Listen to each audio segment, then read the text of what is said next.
You're about to watch a great interview on TYT Interviews. If you want to watch them live, members are the only ones who get to do that. TYTnetwork.com/join. Become a member. Enjoy the interviews as they happen.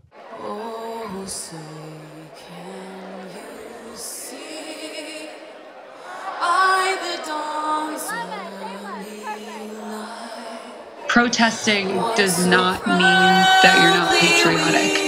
And that's something that we're seeing from all this backlash from Trump and other leaders, is that accusing people of taking a knee is basically silencing people in this country and making them feel like they can't stand up for other people or stand up for themselves.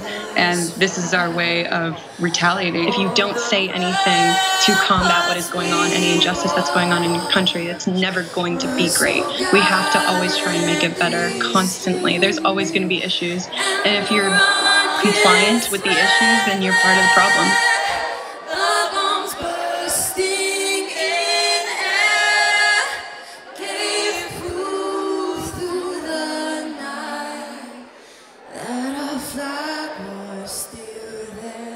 What's going on, guys? This is Hasan Piker, and we're going to be doing a very special episode of The Breakdown today where I will be interviewing Krewella. The Krewella sisters, Yasmine and Jahan Yousaf, are with us on Skype, and there they are. You guys can say hi if you want. Hey, welcome to our green room. We're backstage right now in Kansas City, Missouri. All right, that's awesome. So they're on tour right now, and on their Hollywood leg of the tour at the Palladium, they decided to take a knee in solidarity with Black Lives Matter and also the athletes taking a knee in protest against this oppressive government and also against police brutality. Before we start, I wanted to just show the video for you guys, so let's take a look at that. There's only one city in the country where I really feel like I can do this for, that I feel like I can get down on one knee.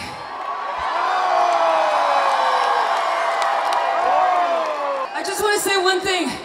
What we are protesting here is social injustice, and that is centuries of social injustice. We are protesting our leadership who needs to confront centuries of social injustice, whether that be enslavement, lynching, segregation, mass incarceration, the criminal justice system. We gave millions and millions of people half freedom.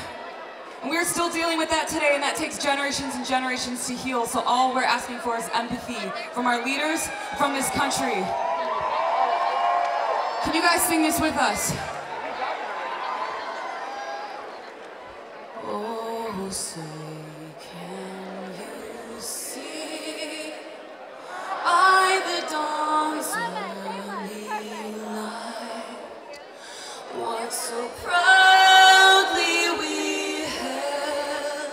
All right, so even before we get started on that, I actually hate doing interviews, as you guys all know. I normally just do the commentary stuff, but when our executive producer reached out to me and was like, we are interviewing Krewella, like we want you to do it, I was like, hell yes, because I have a super embarrassing thing that I found on Twitter where back in 2012, hold on, I have to pull this up.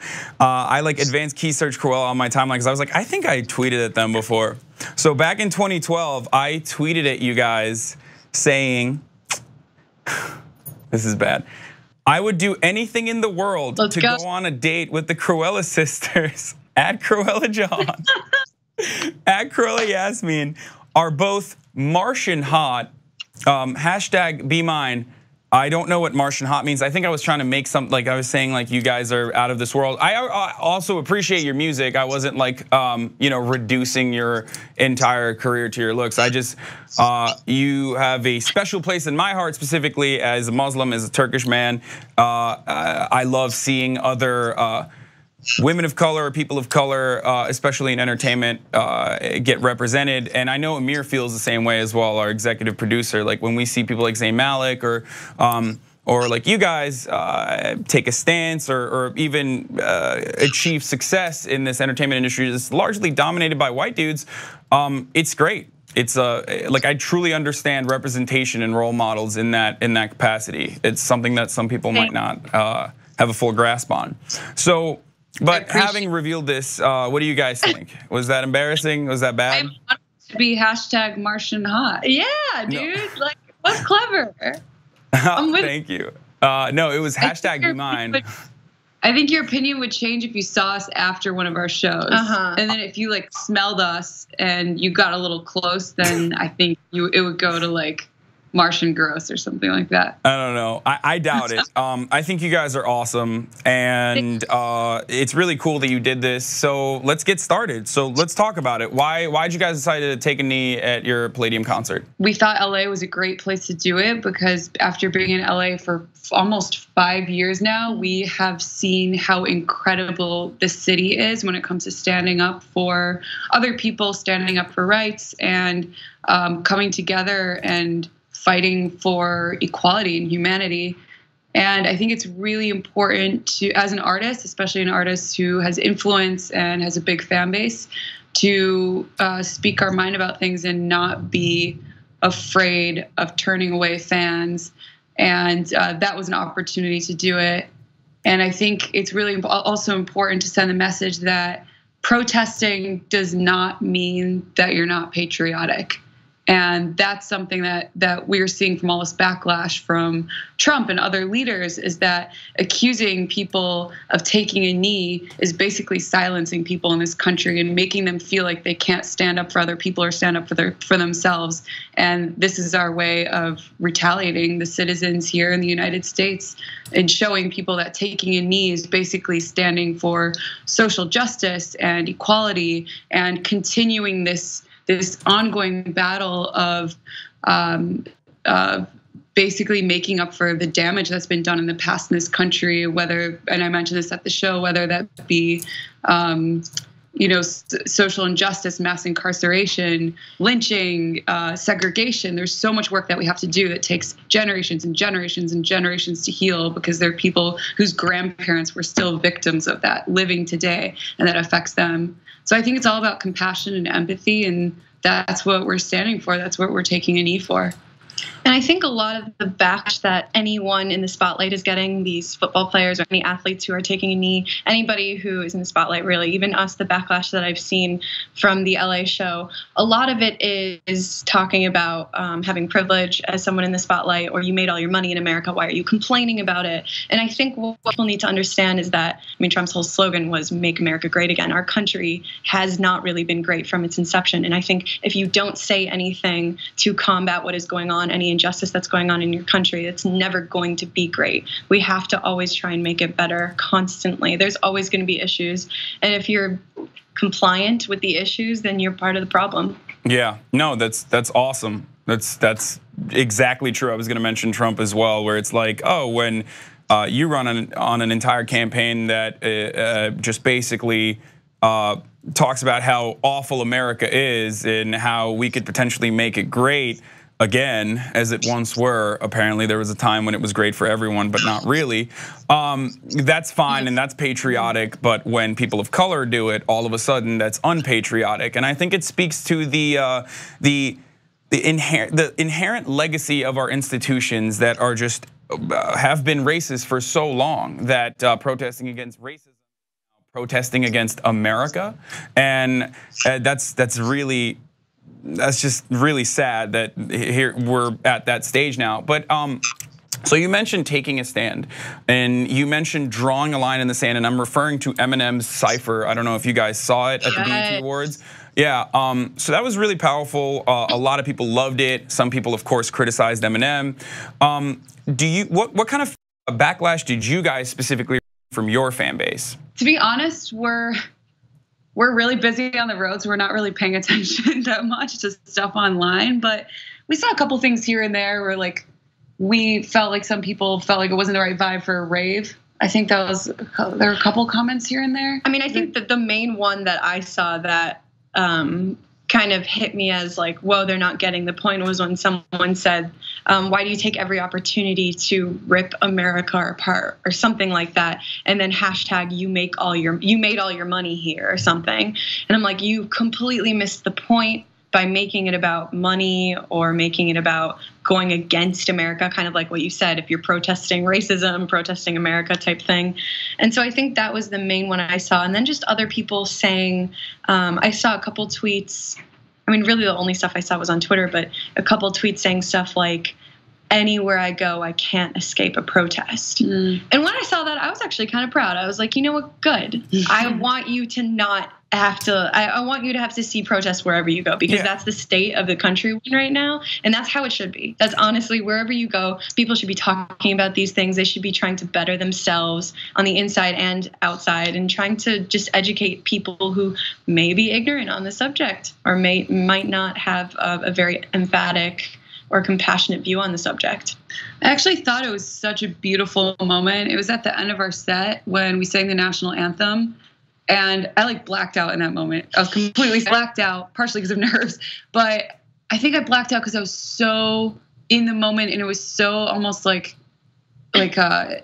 I can't describe it, spiritual, being in a room with that many people who just kind of flipped the switch. They went from raving and jumping up and down, and then just joined us in singing the national anthem. And to see that most people just like went along with us and sang together in solidarity was such a beautiful moment. And I can't really consider myself like a hardcore patriotic person. Like, I'm really blessed to be born in this country, to be raised in this country, to be able to pursue the career that we have in this country. And it wouldn't have happened if we were in any other country. And I love California. And that was the one moment where I was like, holy shit, I feel so American right now. And I feel so proud. And I think there's a way that you can be patriotic, but also continue to keep fighting for what you believe in and standing up, and also recognizing the very dark history that this country has. And the scary thing is that the more time that passes and the further we remove ourselves from like these moments in history that where we committed such huge atrocities against groups of people, the more we're going to forget. So that's why this is our time. This is why our generation, we've never had this access to speak to this many people because of social media. That's why our generation really has to take control of this, has to take control of the narrative instead of the leaders taking control of the narrative. Because I think that was the problem with a lot of what Trump was doing. He was dictating. He was saying, you're taking a knee because you're anti-military, you're anti-government, and he's controlling that narrative. And that's the narrative that the entire media is saying. But all the young people in this country, everyone the actual citizens, need to change that. So you believe that art has a place within the political discourse, like within the realm of political discourse? Because I feel like there's a lot of conversation around, just like you mentioned earlier, people saying, I can't escape politics anywhere now. And they shouldn't be able to, just like you said, they shouldn't be able to, because politics affects all of our lives, especially some people's lives more than others. And I wanted to hear basically what you feel about that, but I guess you kind of covered it, like art and politics should merge. Do you see a lot of that happening? Do you see other artists also taking a stand against it, or do you see them talk about this maybe privately, but not really vocalize their opinions in public due to fear of some sort of backlash? I mean, in the microcosm of the EDM world, I haven't noticed a lot of people talking about politics. I mean, because like you said, our small niche market is pretty much dominated by white straight males.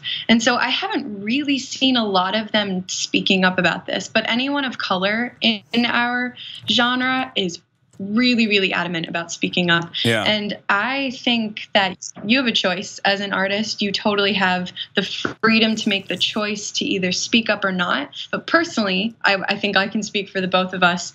We will not be silent. We don't want to be silent. We will speak up about issues because we are women, Muslim raised, Pakistani. Maybe that's the reason why. I don't really know, but we just want to help solidify a change in this country in any way that we can. Hell yeah. I also, because we grew up in this multicultural household with our mom being European American, our dad being Pakistani, growing up Muslim, but also celebrating Christmas. I mean, that is so beautiful. And I think we need to keep encouraging this message that diversity is so important. It's so important to like learn about other people's values and traditions and just their perspective. And once we kind of create this, once we keep trying to make this society more homogenous, then we're losing that color. We're losing that beauty of culture and diversity and emotional maturity, and my own growth is just traveling and being exposed to different people. Yeah. So we can't silence those people. That's what this country is based on. Absolutely, and that's kind of what terrifies a lot of these people, like the protesters in Charlottesville that were screaming white genocide, that apparently were very fine people, even though they were basically terrorist sympathizers. But speaking, going back to the EDM industry, the EDM scene being dominated by white males for the most part. So you guys are women of color, and you came up in an industry that is, like you said, dominated by white straight males for the most part. How was that like? And also, we're hearing a lot of there's a lot of news coming out of Hollywood right now, especially with the Weinstein scandal, and just like executives using their power to kind of request sexual favors, just rampant sexual abuse, sexual harassment, and also even worse, just cover-ups, a series of cover-ups that perpetuate and embolden these serial harassers and abusers. Have you experienced anything like that from your personal experience coming up in EDM? In the beginning, I had a couple situations where people like, you know, I could take your career to the next level, blah, blah, blah, while like sitting at a bar with some dude.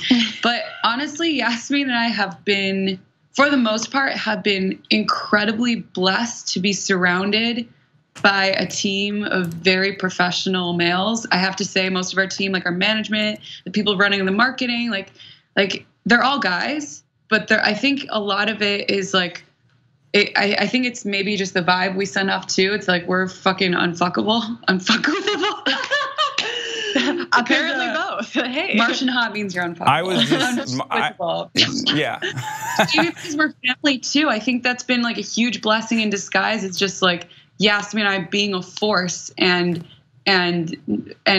not ever giving off the vibe that we could be taken advantage of or used or like. But at the same time, I don't think any woman wants to give off the "please take advantage of me" vibe. But I mean, I give the "I'm a you" vibe. Like with my eyebrows, I think that scares men away. So yeah, but I'm trying to think about the days when we first started touring. I was 19 when we first started touring. I didn't know anything. I was so naive. And I'm thinking that if I was alone on the road, I'm imagining if I was doing this alone, I don't know what my fate could have been. And you too. I don't know how we could have been different, how our journey could have been different. So I do think that we have the advantage of strength in numbers. I think that we're always together. We always protect each other. We had a third member in our group a while back we started with, and he was a guy, and so he protected us too. We all protected each other, and I think that was a huge reason why we don't have horrible stories to tell about our journey, and I'm very thankful of it. But it's disgusting. I think that any man, I think this whole phrase is going around a lot right now, but any man who thinks he can own a woman needs to be checked. And I think there's a whole power struggle in Hollywood and the entertainment industry in general, as seeing women in powerful positions. You know what? That's not even in the entertainment industry. That's with any industry. Yeah. And I think that this is going to change over time, slowly but surely, because women are starting to be silenced less. Women are starting to get loud and proud. And I think that is going to help change a lot. One of the things I read from your previous articles is that when you were starting off originally, your father was a little concerned, and I think one thing stood out to me, maybe it's because it's like heavily political and also very relevant right now, was that you were most fearful about not having access to health insurance when you were starting off. Like that was a big fear of yours. Is that true, or did someone just fake news that on an article that I read? Damn, you did your research. No, I definitely have said that many times before. It's crazy to think that was the issue. Like that was the one thing that was preventing us from making a decision to drop out of school or not be in school full time or not work full time. And it's sad that something that's so vital. It's like food, shelter, health. Like these are things that every single human needs access to. Like that would stop someone from pursuing an alternative career. Yeah. And so that was my dad's concern then. Do you think that if we had access to these basic resources that improve the quality of life of every citizen, they could potentially pursue their passions and maybe lead a more fulfilling life? Is the question that I'm just basically alley-ooping to you right now. The answer is 100% yes. Yeah. Agreed with everything you said. I mean, I've known so many people. We have another sister. We have a third one. She's Martian hot. She's also Martian hot. I believe no, it. not also. She's like Martian hot. And she went through a period of time where she was afraid of not having health insurance because of a job, and she's an artist as well. So we know so many people in our life that have had the dilemma of, do I make this move towards my passion while I lose my health care? And it's awful that that decision even needs to be made. Yeah. Our mom is also an artist. She's also Martian hot, but she's taken. But anyway, so we come from a family of artists, by the way. But she mentioned this to me like a few months ago. We were talking, and she was saying how we desperately need more creatives in this country. And I think that so many people are limited. Like human beings are essentially, we're such creative individuals. We're creative as toddlers. We're creative as kids, as adolescents, and then we're kind of forced into this mold, forced into the Matrix. The Matrix the other night. It's true. And we just need people who are thinking creatively. We need more artists. We need more of a creative force in this country. And that goes back to the health insurance issue. That was an issue 7 years ago now. Yeah, well, especially with automation now, I think those creative industries are going to become more and more important, given the fact that most of this most of the labor-focused industries are either completely outsourced to different countries where they still have very loose regulations around labor, and they're basically taking advantage of slave labor or slave-like wages, or they're completely automating it. So yeah, liberal arts degrees are going to be a little bit more important in the upcoming future. It's like something that you can't put robots in charge of Krewella. Like robots are not going to be able to take over the EDM space. No. I don't think. I hope not. I mean, I know in what is it? There's some country where there's a robot AI who's writing songs. Oh no! Where do we hear that from? Who's taking ideas from? It's crazy. The thing is, it takes an incredibly creative genius to come up with that idea in the first place. Oh, just the robot itself? Yeah. Yeah. Or someone who's like, I hate people that are, traveling the world, making EDM songs. Like I hate them. I'm gonna disrupt this industry. Maybe. Who knows? Anyway, I had a lot of other questions. What? I don't think AI could ever duplicate the real thing, but that's just me being like very altruistic, hoping for the best. Yeah, I'm excited for you guys. What else are you working on right now aside from your? I mean, you have the tour. Do you have any dates that you want to plug on the tour? Or is it sold out already? I don't know how this stuff goes. I don't really normally do interviews. I'm really terrible at it, as you can probably tell. Dude, it's all good. You're doing great. Any tour dates that are announced right now can be found at Krewella.com along with the ticket link, so you can head there. And after this tour, we're going to be right back in the studio making music, and then we have a little bit of an Asia run that we're going to announce very soon. And that takes us to the end of the year pretty much. So it's just touring and keeping on in the studio. Yeah. That's awesome. Well, I'm really glad. What? Go on, sorry. I don't know. Actually, I forgot what I was going to say. I think it was just something about how I think a journey of ours is really figuring out how to harness the power of our fan base, because we have such incredible fans that have created like their own street teams, their own movements, and their own social media networks, and seeing how people can assemble together like that in a team and form such a community on their own. It's powerful. Is so powerful. And I think what we really have to look forward to as we get older and as we like dig our feet further into this, into this career, is just seeing what we can do with our fan base. Because if you as like two girls can do that and rally up thousands and thousands and thousands of people together and get people together for volunteer efforts, it's like there's so much you can do. It's like essentially it's like artists and people with influence like that really have the power to make a positive change. So with every single artist or anyone who has influence like that, anyone who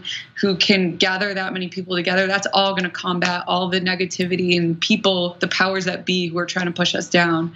So I think that's what we have to look forward to also, is just really figuring out how to harness the power of our fan base. One last question I actually remembered. This is something I've asked Odyssey, who's another, he's like a Muslim rapper, and I'm a Muslim as well, but just like with any other race or ethnicity or religion, we all come from very diverse, very different backgrounds. We have different feelings, we have different thoughts on separate issues.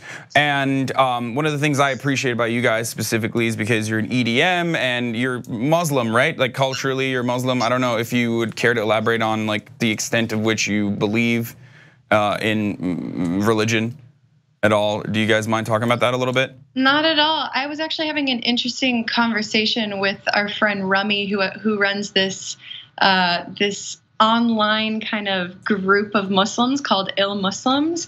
And I was talking to him about how we grew up Muslim. I personally was a pretty devout Muslim until I was about maybe 14 or 15. I don't know what your age range was. And I still feel very spiritual. I don't necessarily love organized religion. And I was talking to my boy Rummy about this, and I said, there are times when I feel like an imposter calling myself a Muslim or talking about being Muslim or anything like that, because I don't practice any of the 5 pillars of Islam. Maybe like the charity one, maybe. Zakat, maybe but giving besides back.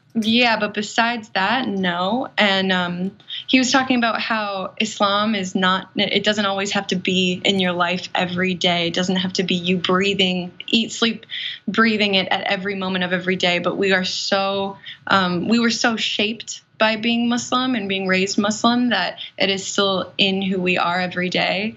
And I think it was a cool conversation because he's the same way as me, and he runs a thing called Ill Muslims and doesn't feel like an imposter doing it. So I think that's my stance on it. So yeah, no, I feel the exact same way, and I think that like anyone with a platform, especially in our case, because it's a little different, it's a little unique, given like Islam is our background and how it shaped our lives. It's and how much misinformation is out there. I think that we have kind of this. I guess not, I wouldn't say duty, but I think we have this, we share a larger chunk of the burden, a larger chunk of the responsibility of like informing people that no, we're Muslim. Like you have Muslim firefighters, you have Muslim police officers, you have Muslims serving in the military, and it's not as black and white as you think, even though this current administration is basically trying to portray it as such. Yes.